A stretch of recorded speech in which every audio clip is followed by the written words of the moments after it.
How many of you wake up and reach for your phone before you even get out of bed? You probably check your messages, look at the weather, or read the news. You might use an app to pay for your coffee or to check your bank balance. We use our phones for almost everything that matters. We find love on our phones. We plan our vacations and watch our favorite movies on them. We manage our health and our money with a few taps on a screen. But when it relates to the very foundation of our society, the way we choose our leaders, we are often forced to step back in time. We have to find a specific building, stand in a long line, and use a piece of paper.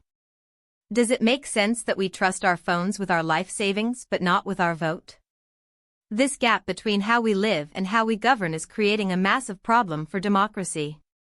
It is a problem that is making our politics more divided and our governments less effective. If we want to fix our broken systems, we have to meet people where they are. We have to look at the screen in the palm of our hand as a tool for freedom. To understand why our politics feels so stuck, we have to look at the context of how elections actually work.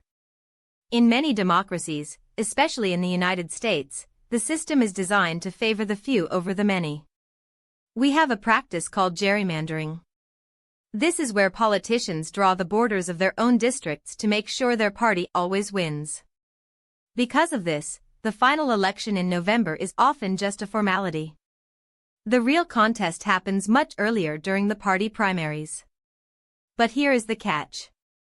Hardly anyone shows up for those primaries. In a city like New York, with over 8 million people, a local leader can win an election with only about 8,000 votes. That is a tiny fraction of the population.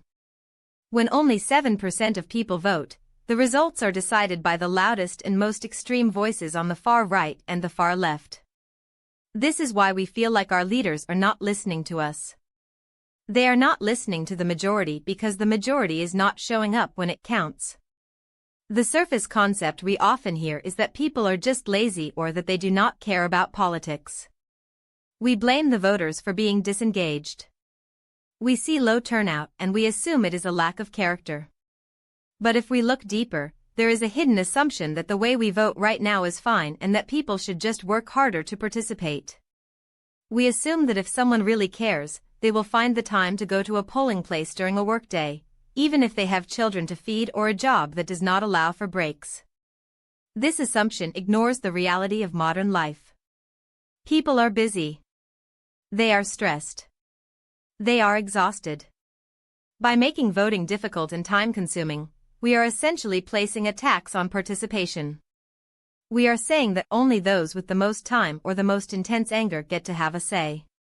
This hidden assumption keeps the system closed and protects the people already in power. If we look at the structural pattern of how power is held, we see that politicians are essentially held hostage. Most leaders are not making decisions based on what is best for the country or even what they personally believe. They make decisions based on one thing: winning the next election. Since only the extremes vote in the primaries, the politicians have to please the extremes to keep their jobs. This creates a pattern of chaos and dysfunction.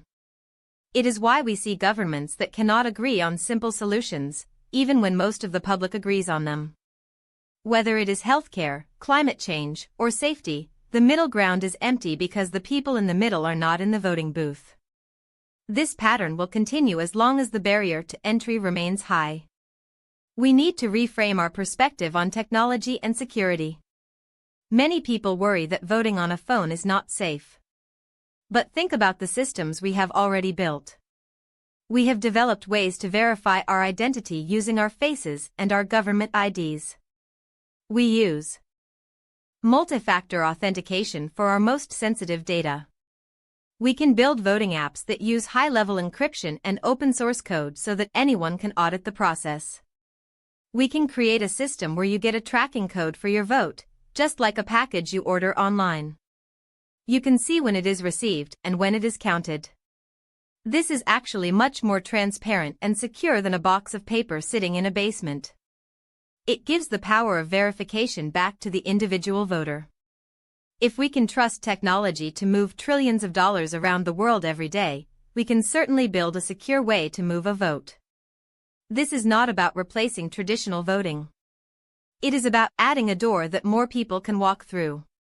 When we apply this to daily life, we see that making things easier changes behavior. Think about how ride-sharing apps changed how we get around. Before those apps existed, the taxi industry was a powerful monopoly that ignored the needs of many customers. But when a simple app made it easy for millions of people to speak up and use a new service, the politicians had to listen. They could not ignore millions of voices. We can do the same with our democracy. Imagine if you could get a notification on your phone that a primary is happening. You could read about the candidates, see their records, and cast your vote in 60 seconds while you are waiting for the bus or sitting on your couch. This would bring millions of regular, sensible people back into the process.